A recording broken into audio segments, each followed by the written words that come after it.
Песню «Зеленая горбата» выконваюць у мінскіх пераходах на укулеле. Мне перадалі вось з Менску такія весткі. Когда Ковальский про это отказывал. А что ты меня подгоняешь, добро? Я подвис 6. Зеленая горбата для...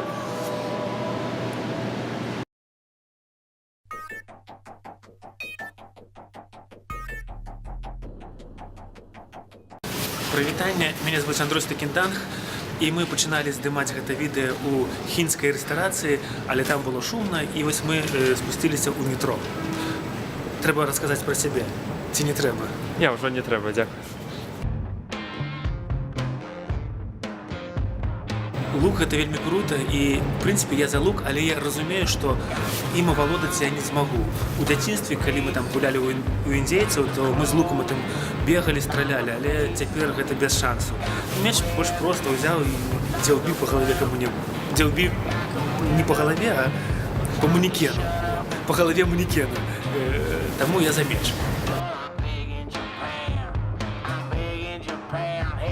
Вельмі складанае пытанне Марціновіч ці Бахарэвіч, таму што мне з Марціновічам і Бахарэвічам яшчэ жыць у адным горадзе, Менску.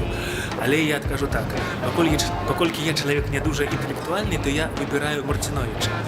І вось гэтым сваім адказам я узвышаю Бахарэвіча, таму што прызнаю яго суперінтэлектуальнасць, але і тым самым я рэспектую Марціновічу, таму што сапраўды я прачытаў ягоныя амаль што ўсе творы, і «Сфагнум», і «Мову», і «Возера радасці», вось так.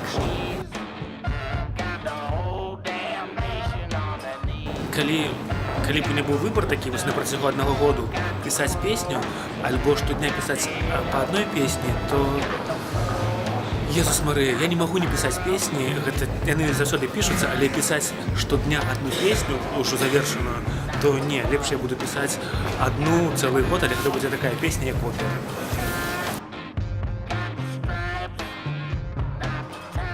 Вось Ілля з'ездзіў на майстар-клас да Юрыя Дудзя і пачаў задаваць такія сапраўды вострыя пытанні. Рэха ці гаротніца, што выбраць? Скажу так, перша для мяне гэта немагчыма, але рэха гэта такі натуральны стан, калі ты бадзёры ў дзень, а калі ты засынаеш, то вось у начных мроях і снах прыходзяць гаротніцы. Таму дзень гэта рэха, ноч гэта гаротніца. Вось гэта пытанне не выклікае мне ніякіх пытанняў. Пытанне, которое не выклікае пытанняў, таму што я выбіраю глыбоцкую згушчонку, бо мне падабаецца глыбокая прыгожы гарадок, там касцёл насупраць царквы, плошча і проста вельмі прыгожа. А па смаку я згушчонкі, напэўна, не адрозню, але чую глыбоцкае і выбіраю глыбоцкую. Паміж Чадам і Беларусі выбіраю Беларусь. У Чадзе шмат сваякоў, которые радасна чакаюць у госці, але ўсё ж такі дом ёсць дом. Таму я адказваю Беларусь у варшаўскім польскім метро.